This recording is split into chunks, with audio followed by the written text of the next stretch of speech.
What really concerns me is there were drugs in that toilet. Can we please get on with the lesson? Teaching is anything but just the subject that you're teaching. Teaching is just a whole raft of human emotions on a daily basis. They're talking at you, with you, you're interacting with every single student of every single class, and you finish for the day and then it's starting again. Everyone thinks they can be a teacher, but the reality is that's not true. Teachers are quite special.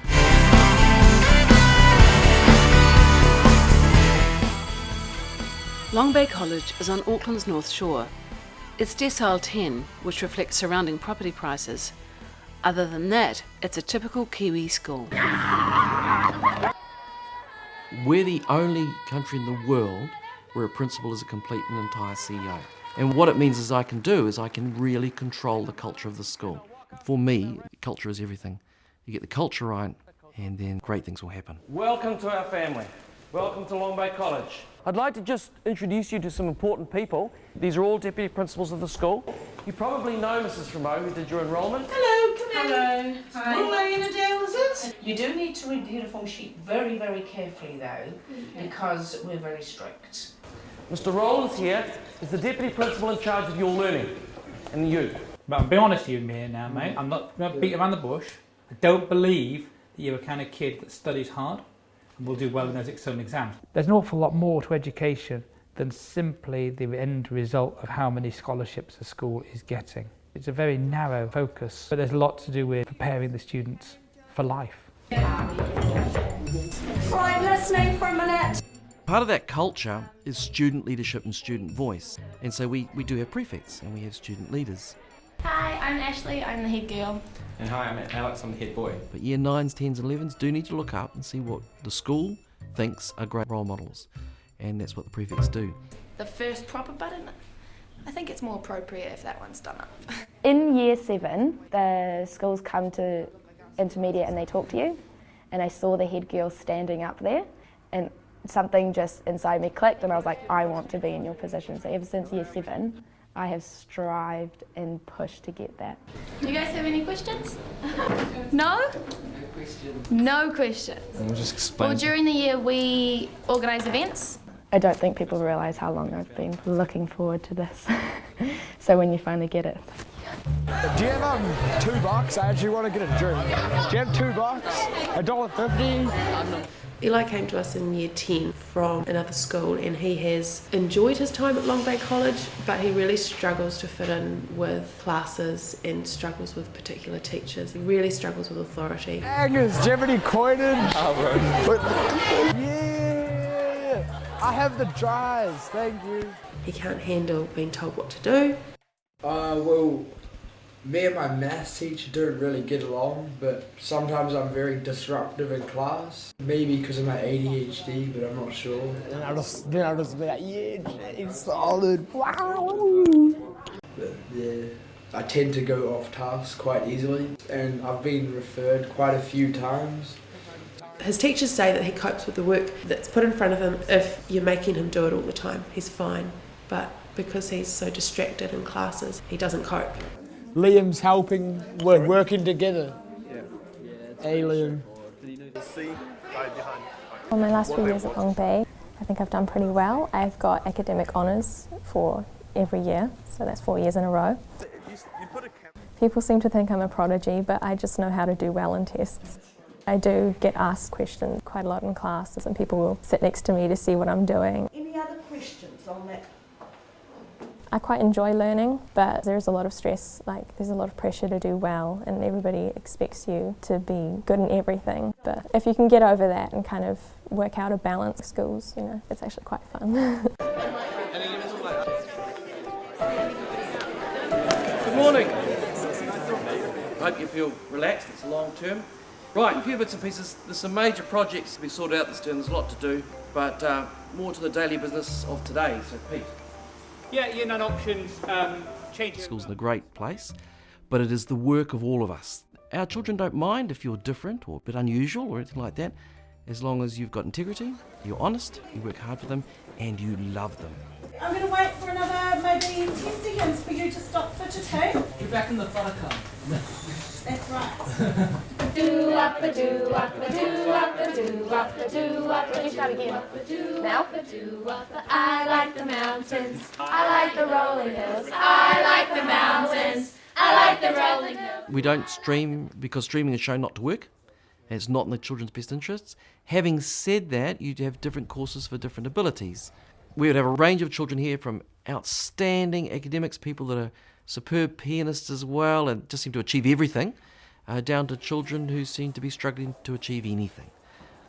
NCEA, I like NCEA as a system.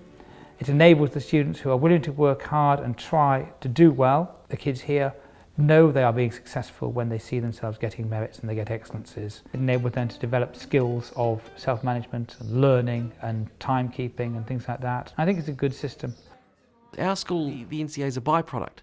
It's growing fabulous children, that's the big thing, who are capable of taking the next step. They will collect NCEA as they go past go.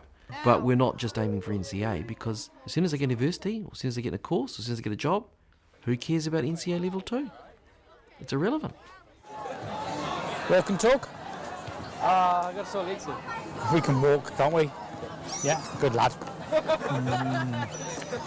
Kane. How do you like this? Well, I'm sure that... Peter's daily walk gives him a chance to touch base with students. Focusing on the small things can stop them turning into big problems. Listen, here's the deal. Kane, if you don't do your detentions, we will take you off the team. I don't want to do that. You're going to force me to do something I don't want to do. When I came to Long Bay first, I did stereotype it. I did think, well, this is a predominantly monocultural school that doesn't have certain challenges or problems that my previous school had. Since I've been here, I've realised that that is a stereotype. I think that there are challenging kids in every school. Kids are kids, teenagers are teenagers. Some of them have it rougher than others, but they come with similar sets of challenges. Where we have students with particular needs, we do look very carefully at the placement of the classes, and sometimes we will move the student from one particular teacher to another particular teacher. Not that a teacher is better, but that a teacher is able to manage the style of learning that that particular student needs. What sort of film techniques do you think are used there? I don't even know any film techniques. Okay, so brainstorm your film techniques first. I don't even know, as I said, I don't even know any film techniques. Okay. Repetition works really well. If you're in a situation where a kid won't do something, just repeating the instruction quite carefully and quietly. I don't know what any film Yes, I'm techniques hearing are. you, but can you just listen to me for a minute? And they'll come up with but this and just ignoring that. Don't get in a fight. It's not worth it. If you cannot set up a relationship with Eli, the chance of him working was very limited. What we're going to do, I think, is I'm going to test you on your quotes. Some students will work perfectly well, whoever the teacher is. With Eli, it was very, very important to get that right. When you're in the classroom, you kind of have to put on an invisible suit and just be that person who tries really hard not to get riled up. And I think as soon as the kids know that you're not going to have a fight with them, they just let go, they back off. The longer a kid stays in school, the better their life outcome. Vicky can lead Eli to water, but she can't make him study. It's family. Revenge. Oh.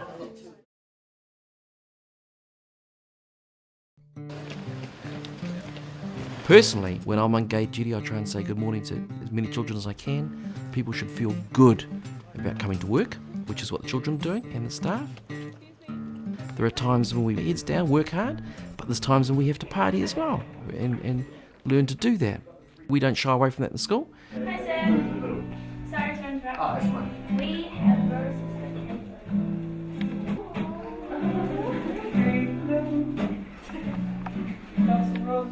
Yeah, and I think it adds a lot of atmosphere. Oh my goodness! I know you're the biggest wow! I taught at Westlake Boys and I taught at St Peter's College, all single-sex boys' schools. My children have gone to co-ed schools. Need I say more? I am afraid this is the real world. I watch my children with envy, and many discussions of people that have, like me that have been to single-sex schools are all saying the same thing. But sorry, but every wise parent should send their children to a co-ed school.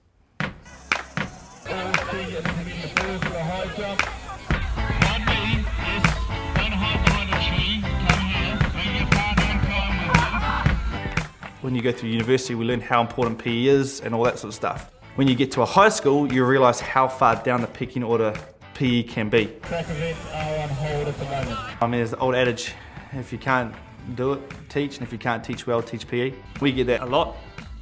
I love teaching, but there's times, and there'll be hours and minutes where I hate it, but it doesn't take long for the next class something to happen, either super funny, someone to ask a question, and you think, wow, he's got it, and you realise you're actually making a difference. Oh, I've got a poor girl who's got knits. And the kids go, I don't want to touch it. I'm like, oh. I mean, there are lows when you're having to battle a student for something that's completely random. If you've had a student who's been on and on and on at you, it's really difficult, and you might be at that point where breaking, and you go to your next lesson and someone will come in and you've probably let some behaviour slip all year. They'll do that same thing again and you could just tick off. Kasha, come here. And that's hard. No, I told her, so. No, you don't tell a teacher, you ask. So you've got to enter each lesson, try to clean that slate and go, no, we're going to start fresh. It's first period, it starts off and you're there. Off you go. Now, second period, the bell goes, now you have no choice. There's not like, just hang on, I will take 10 minutes, I have a cup of tea, I'll just think about this one a bit, and I'll just take a breath, and then no, the next class is coming in. So there you go, bang, third period bell, bang, next class is coming in. And so no matter how prepared you are, the fact of it is, it just keeps going. I got one of these. I haven't had one of these for a while, Eli. Suggesting that you were intimidating another student. Oh, no, that was yesterday. I remember, sorry, that was yesterday. I've been in the seat for the whole year. I didn't say it in an intimidating way, but can you just get the froth off my seat, please? The teacher saw it a bit differently. You said, get out of my effing chair, and you repeated that another times while kind of standing over the student, and it looked like you were physically intimidating him. This is pretty serious, Eli. It's harassment of another student. The school can only help so much.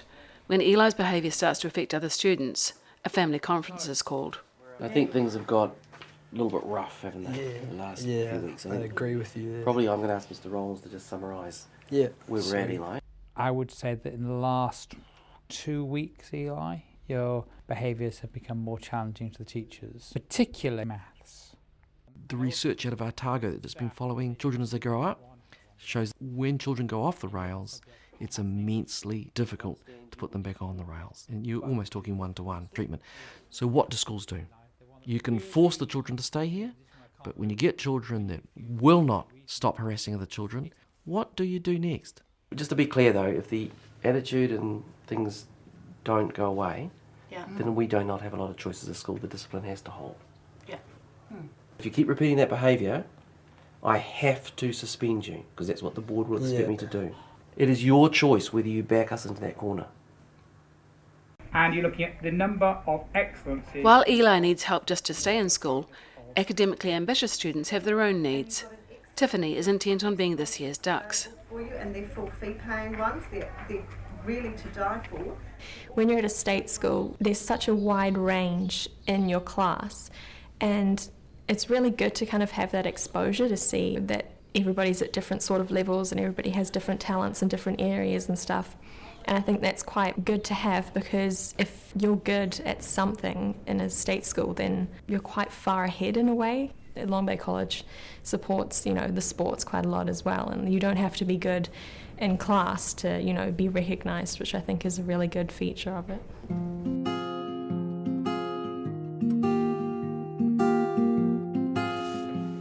Good relationships between students and teachers rely on support from parents and caregivers. Parents might once have taken a teacher's word over their child's, but times have changed. Hello, Joe. It's Russell Brookie at Long Bay College. Hi, are you okay to talk there for a second? No, you're welcome to your opinions. What I'm saying to you is...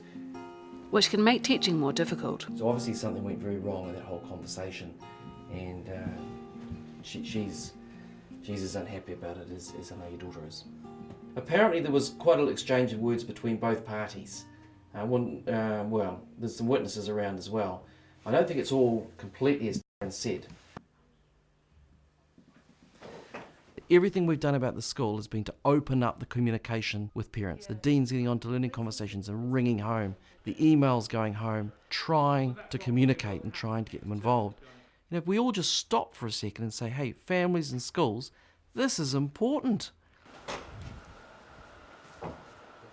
Hilary, just while you're there, I've just been speaking to Mrs. McKinnon. She's put the phone down on me and slammed the phone down on me. Because she wanted me to haul you in and make you apologise to the child and everything like that. And basically I said, no, I'm not doing that. Anyway, just so you know, no phone calls to mum, don't receive, and same with you, Pete. I mean, you can deal with it, but... Thank you. I think most parents realise that teaching is not easy. I get quite a lot of parents go, I couldn't do that, you know, it's difficult enough with 1 or 2, never mind 30. I think some parents feel that because they went through education, they know everything there is to know about schools, and schools have changed an enormous lot in the 20 years since parents were at school, so we need to get them into school as much as possible to see the kind of learning that's going on and to work with us. This is very important. We've got parents coming, as you know. We can't have it like this. This is an absolute mess. That one's fine, that one's not. This one needs to be straight. We don't have it like that, thank you. Difficult parents are probably the most common challenge. Parents and children don't communicate very well sometimes, and little Johnny's got one way of explaining the situation to his parents, and the real truth might not be exactly how little Johnny explains it to his parents, so they come back to me and, you know, I either get the parents being angry or having to explain the real situation to the parents, in which case everyone's a bit embarrassed. Grab a seat. Parents are busy, but I think parents understand that school for their children is important. There's very, very few when we've contacted them that say, I'm too busy, I'm not interested. Most of them want to do the best for their child, they're just busy people. They may not initiate that first conversation just because they've got an awful lot of other stuff inside their lives, but virtually all parents will want to be involved. Clearly that's so important that parents support their children, but some parents support their children to the extent where they're actually supporting their children in a negative way. They're supporting negative behaviours of their children. Sounds like my old school report could do better. Okay. And that's a really difficult thing to discuss with a parent. That's probably the most frustrating thing about my job. I can have a student who's very talented sitting in front of me, but because the parents are happy for them to keep doing those negative behaviours or are supporting their child and being rude to the teacher or not doing the homework, then the child's not actually meeting their capability or their potential. It's surprising how often we get that. Another politically charged area for teachers and parents is sex education. Okay guys, just stand along the road, any order, doesn't matter where you are. If you really strongly agree with this statement, you're going to move along to this end. Mr. Smith should not be teaching me about sexuality, my parents should be teaching me. Do you agree with that? There's not one person here who thinks that sexual education should be taught by your parents and not at school. These guys in the middle, what do you think about it? Someone just said it's wrong having to talk to your parents about these kind of things. So poor Mr. Smith has to stand in front of you and teach you all about it. Is that right? I think schools do pick up a lot of things that could be argued to be taught in families. At the same time, there are many parents who wouldn't feel comfortable about sitting with their children having a very open, frank sex education lesson. And that's a strong part of our curriculum. Schools have to walk a line, but to be honest, my impression is that the bulk of the community are almost relieved. It's a conversation that doesn't have to be so overtly had in the household. The children are getting younger and younger at getting involved in drugs, sex, alcohol. When I started, it was more year 11s. It's now year 10 and year 9s. The year 9s think that by year 10, if I'm not having sex, I'm not cool. If I don't do this, I'm not going to have a boyfriend. If I don't do that, he'll go with someone else. Why do condoms slip off or break? Chris? Because, like, it might not be put on properly, and then if you go, like, too fast, like... The sex might be too fast and vigorous, mightn't it? Okay, the condom can't cope. That may be well one. What have we got? What have we got? A plastic penis, but is that erect or not? Okay, so I've opened up the condom, okay, and then I'm placing it over the head of the penis and I'm rolling it down, okay, and it's on the outside, it rolls down nice and easy, okay, so it rolls down nice and easy. There you go, girls. I'm very aware of the responsibility that comes with teaching these kind of subjects. I've got 2 boys. One of the boys is exactly the same age as the class I've been teaching sex ed. I find it much easier having 30 students in front of me and talking about puberty and talking about contraception than I do confronting my own son on the situation. My teacher, Mr. Smith, he gets very uncomfortable and it's really funny for all of us. I wish I had a different... At year 9, girls start to get interesting. I'm pretty sure most guys my age would say that. When we enter into college, we're usually turning 13 or 14, which is when we become a teenager, and I think it's really good that we're learning this at this time. I try not to preach, and I hopefully don't let my own personal beliefs get in the way of what I teach. There's a curriculum that's put down, and I try very much to teach that curriculum. But at the end of the course, I'd hope that the students, they're educated in those areas and that they're able to make sensible choices.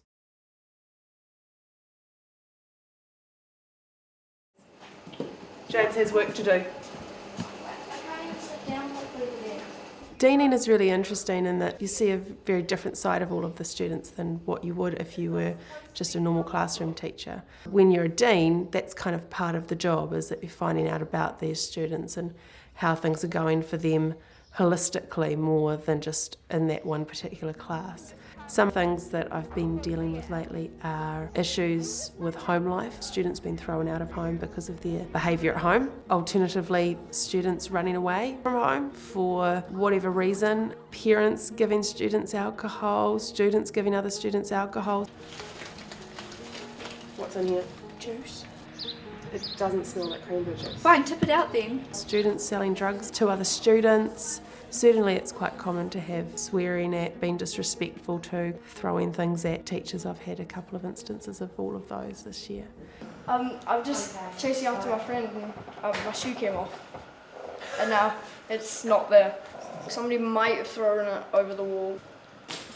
Keys? The old-fashioned view of a dean was it's about telling the child off and catching up to tensions and punishing. Our view is it's about the learning, to support the teachers, get alongside the child, to try and get the child to believe that they're a good person, they've got a future, get their heads up, looking forward. Not every child, it's impossible, is going to fit within the rules of a school. Adolescence doesn't allow that. What we've got here, try and have a look. You've got 10 merit credits and 17 achieved.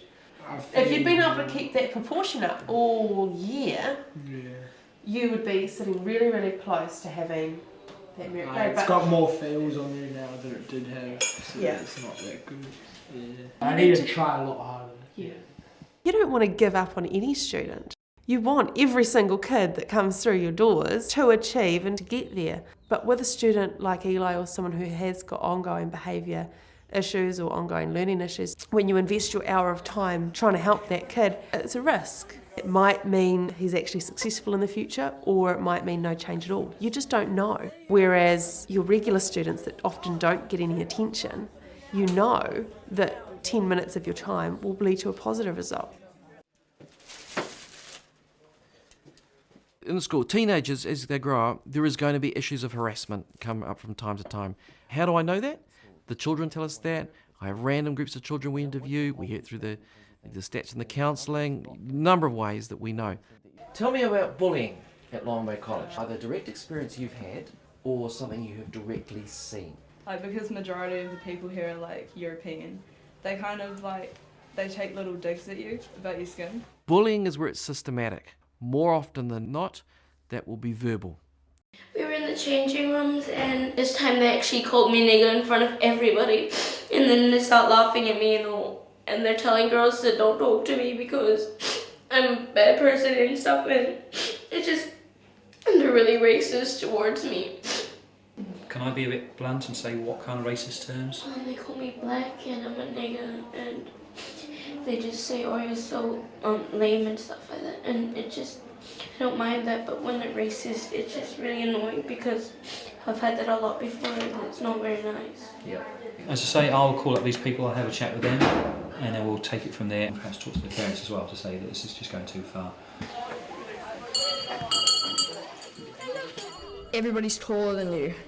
They all look down at you like they're big and strong, and it can get to you. Bullying sort of has affected me in a way because of my hair mostly. Name calling is part of it. One time I got somebody following me around school thinking I was a heater. Everybody thinks, oh, I don't want to go to that school because I heard everybody gets bullied. And then they get to their school and they're like, oh, it happens here as well. Past experiences, somebody trips you up, you punch them. It's self-defense, and if you hit them hard and you don't back down, they will get scared. They're used to giving pain but not taking it. I had one on my knee the other day, but it got all dirty, so it's in the wash. No, but what's this got to do with you being late today? But if you're not in class when the bell goes, it's instant detention. My dad's radiator was like frozen this morning. What have you done with it? Swallowed it? Yeah, it's just not in my mouth, I think. Wearing a lot of makeup, Savannah. Yeah, sorry, I've You just need been, to get that off as well, please. Can you get that off? I've just been crying. So. Oh, why are you crying? There are always the issues with children that don't go away. Family problems, somebody's sick, somebody's dying, somebody's got cancer. Those things go on and they will be everywhere. The fact that it's a Decile 10 school, we're not sponsored very much by the government. We don't get nurses, we don't get social workers. So every single problem from every single child that comes up comes down to this office. Teenagers at the moment are under an awful lot of stress. All this stuff comes through on their phone or on the internet. They see this and they think, oh, they're the worst person in the world, they're fat, they're ugly, they're this, they're that. They don't talk about it to anybody and the whole thing builds up and builds up. They are at a vulnerable age between the age of 12 to sort of 17. Their peer group is very important to them. Their need for connections with people that they like is very important to them. During the course of the term, I would say we cover more or less everything that is out there, from petty bullying right through to rape, abuse, children who go out and get themselves into situations where we need to call in the police.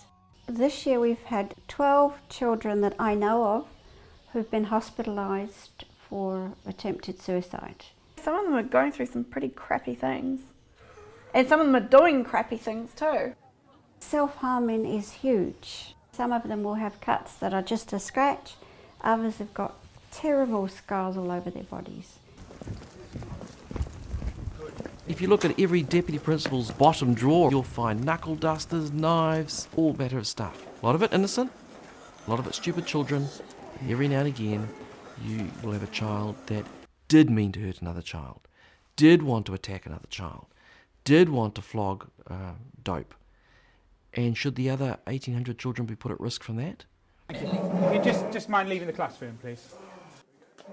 10 years ago, the school had a very bad reputation for drugs. The way we look at it now is there's a small minority who do it, and we look at them like, it's fine, you can screw up your life if you want to. Not allowed to search children. Kind of don't need to if you handle things right. But we'll go into the classroom and sniff bags. And if they find something, then they'll alert us and we know whose bag it is, and there'll be a conversation somewhere else. If you go in the door and look at the two girls sitting in the far right-hand corner, back corner, there's a pink bag on the floor she showed a lot of interest in. Backed to it 2 or 3 times, but didn't actually indicate on it. She showed there's 2 girls in the floor. I don't know whose it is, but it's in that Back right-hand corner. Yeah. So you opened the stall door, did you, and walked out, and there they were. Your friends just happened to be in the toilets. No, I walked in with them. You went in with them. I knew what we were going to do, and then Right. I needed to go to the toilet, so I went to the toilet and I walked in. See, the thing was, what really concerns me is there was drugs in that toilet. There were drugs. Yeah. No, they were not. Yes, there were. You tried the dope or it was cigarettes. The others have already admitted that it's cigarettes. I think it was dope. It wasn't. Who brought whatever it was you were smoking into school then? I'm not too sure. You're not cooperating, and I'm going to stand down people today. Okay. And if you don't tell us the truth, Yeah. I'll assume it was you. No.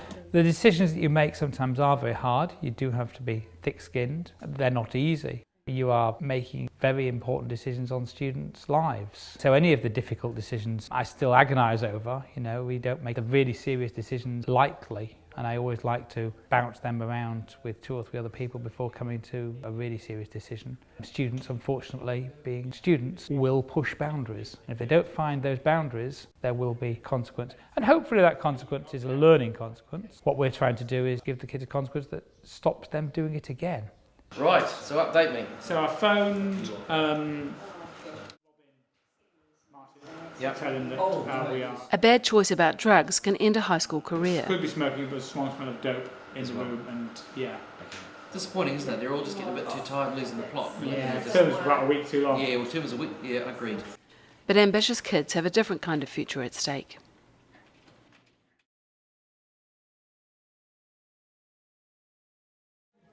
Honestly, I can pick out 5 people in this room right now who have 4 earrings in instead of 2. Come on guys, seriously, wear your uniform correctly, especially since like quite a few of you in my classes and you sit in front of me and you pick your hair up and I can see the earrings. Take them out. In some ways I've enjoyed other years more than this year because I have so much more responsibility that I have too many things to worry about.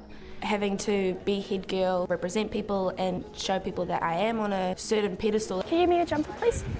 And you have to be responsible, but then going to see your friends Thank at you. lunchtime is awkward because you want to just sit and relax and kind of take the head girl hat off and just do nothing, but then something will happen on the field so you have to go and sort that out, and it's awkward to separate the two.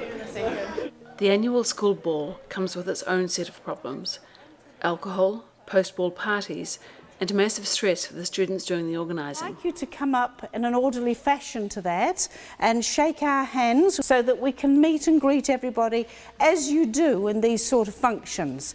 I know you'll be gathering at people's houses before the ball, that mums and dads will want to see you and take photos. That's fine. As far as I'm concerned, there is no after ball. And I hope that I can wake up on Sunday and there are no dramas, and that every one of you is safe and sound, sleeping it off, but having had a wonderful, wonderful evening. So we've got lights going up here, got the tables already set up, which is quite nice. So we've just got people doing the roof, which is proving to be a challenge at the moment, but that's all right. For head girl Ashley, the ball's a chance to frock up and celebrate her hard work. This one. Yeah. This year I haven't had much of a social life. One, because I've been too busy, just with my schoolwork on top of being head girl. But you can't go to a party and get snapped with a photo of someone drinking next to you because then it's perceived that you're drinking. And if I'm not 18 by that point, it's perceived that I'm drinking underage. So I haven't been able to go to a lot of things and do a lot of things that I've wanted to do during the year. And even at her own ball, she can't completely relax because, like her teachers, she's working tonight.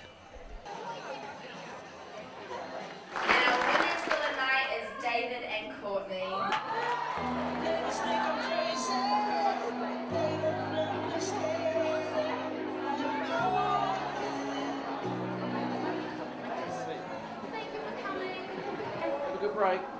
See you later. Look, Granny, 3 excellence credits at level 2. He's got 30 credits. But you need 100 and something, don't you? 80. You're not even halfway. Eli wants to go to Maine's audio engineering school. He's got his behaviour on track, but he's behind on credits. That's just my opinion. No, I believe I can get close.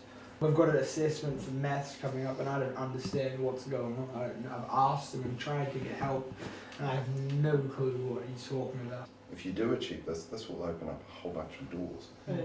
I would be of the opinion, if you get close, to say to you, you might not like this, you are not leaving on the 2nd of November, you're coming back the following week and you will keep coming back until you pass level 1.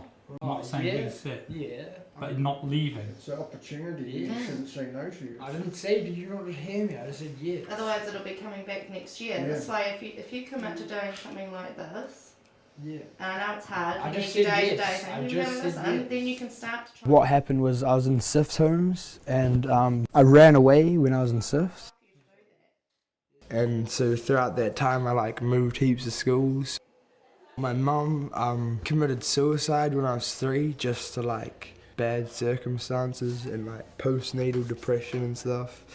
No one really knew the real reasons, but yeah.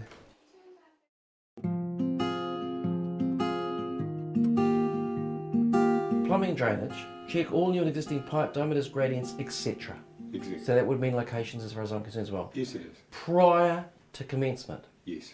These issues should have been raised with the school before any building started, and that's IPM. Of course, schools are more than just teachers and students.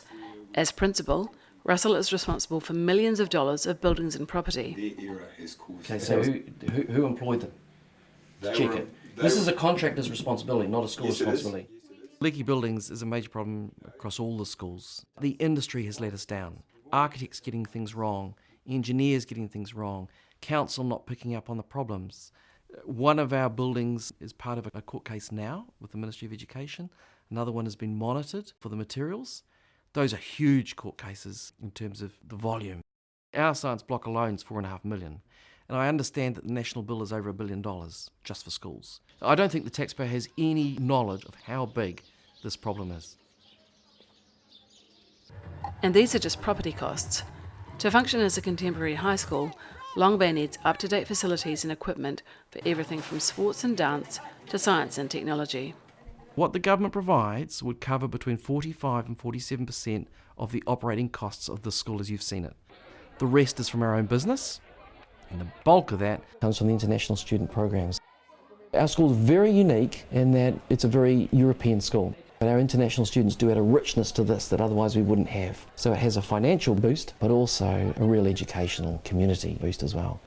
But we've got to have the money. Because property finance is only provided for students who live in zone, competing high schools put on travelling roadshows to sell their schools to next year's intake. It's got to look really good. An on-3 roadshow. 3! Roadshow.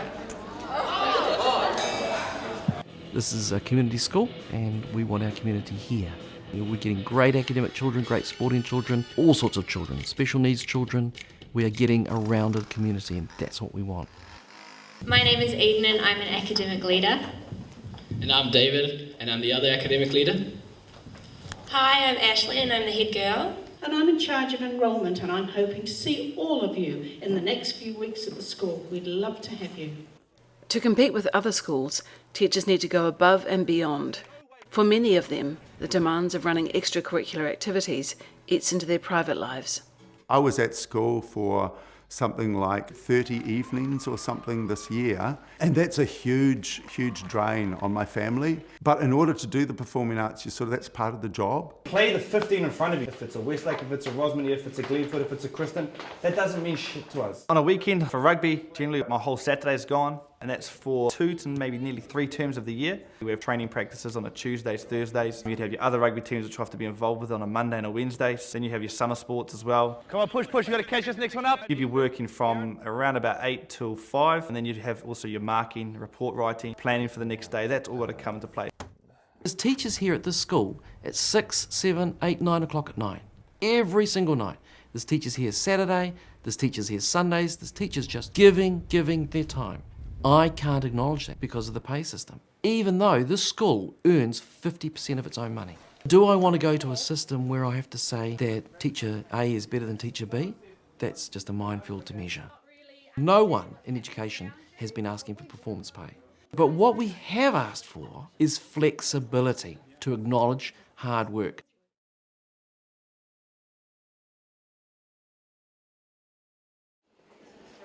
It's now October. All right, I have a free 5 minute. Eli has his heart set on getting into mains. He needs NCEA level 1, but he's still failing maths. Okay. You're getting a test on right angle triangles, is that right? Yeah. Okay. But I don't know how to do it. The first thing is called Pythagoras. It's got some length on here, that's in centimetres. That one, if you square it, and you write it on that one and square it, you get that one. Right, let's work it out. 3 times 3? 9. 4 and 4? 16. 16 and 9? 25. And then you square root that to find out what it is. That's like 5. 5. The kids know you are interested in the subject area, that you are interested in them. They know that they matter to you and that you actually want them to do the best they can. That comes across, and kids can spot a phony or somebody who isn't that bothered a mile off. I'll be back. Hello, Rosie. We keep missing each other. Eli is in my office. Yes, that's where he's at. So he's on 55 at the moment, 5 in PE and 10 from music. Level 2 credits of music will give him 70. He's got a maths assessment in about 10 minutes time that'll give him another 4 credits, which leaves him 5 credits short, which will come from an English assignment he's got to do. If he gets the other credits today, we will take him off timetable tomorrow morning. So if everything goes to plan, yes, he's right. There will be some principals who stand up and say everything should be by exam. I'm not in that camp. I think it's a mixture of both. What I'm pleased about with our school is that our internal results are very close to our external results. In other words, we're not jacking up the internal results to get our kids through. Looking forward to seeing how I did this year, because Year 13 is quite challenging because it's not just your schooling that you have to deal with, you know, there's so much more outside of that. So it has been a bit harder for me this year. A couple of practices kind of been a bit, you know, not like my usual. Scholarships can be worth tens of thousands of dollars, so exam results could have a real impact on Tiffany's university future. I'm also really excited because I'd love to see how I did, and I'm really looking forward to prize giving as well. We're hoping for the best possible day today. We would like today to be as normal as every other day of the year, where possible.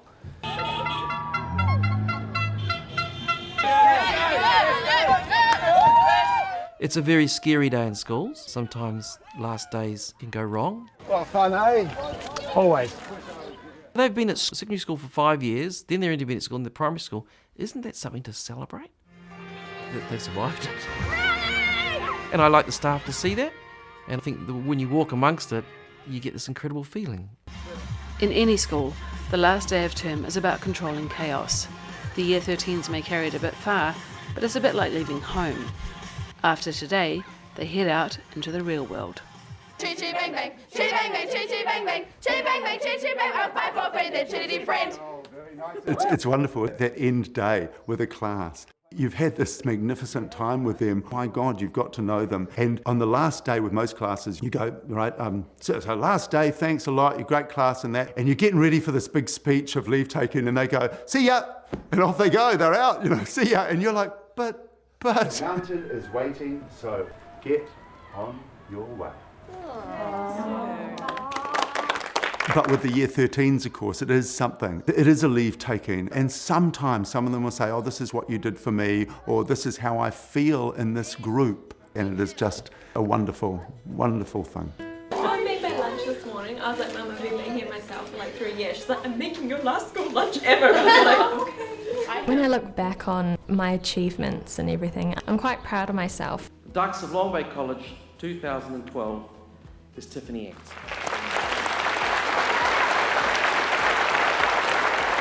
Tiffany's a true academic. She's received excellence endorsements in NCEA Level 1 and Level 2 and was named the top academic student for both those years. So that's 3 years running you have been our top academic student. I've just kind of made myself believe that I was going to do the things that I wanted to do. I am proud of my achievements, but I'm also looking forward to continuing that at university and, you know, in my future and everything. Okay, so currently he's showing 57 credits at level 1 and 13 credits at level 2, which makes 70. Yeah. The English department think it's likely he has passed the 10. So what we'll do, Eli, is we'll assume for the moment that you have passed level 1. I've actually gained a lot of respect for the school because without them I actually probably wouldn't have passed my level 1. They made lots of different arrangements for my timetable and yeah, I'm pretty stoked with the school. Welcome to the final Year 13 assembly. To start proceedings this afternoon, into books. If we've got it right, you'll be sad to leave, but you'll be itching to leave, and you'll feel that conflict. But ready to go and get life. We've got that right. I hope we have. Warning you, I am going to cry. I can feel it already.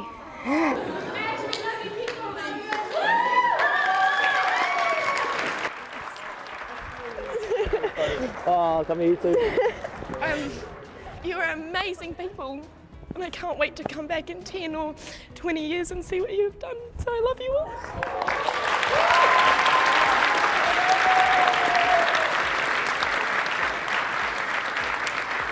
Class of 2012, you're free to go home. This world of theirs is going to be incredibly exciting but challenging, and they're going to need to be tough, able to see the wood from the trees, and to find meaning. I guess I enjoy the fact that it matters, you know, that these kids get a good education and enjoy being at school will matter to them for the rest of their lives, and I don't think there is a better job.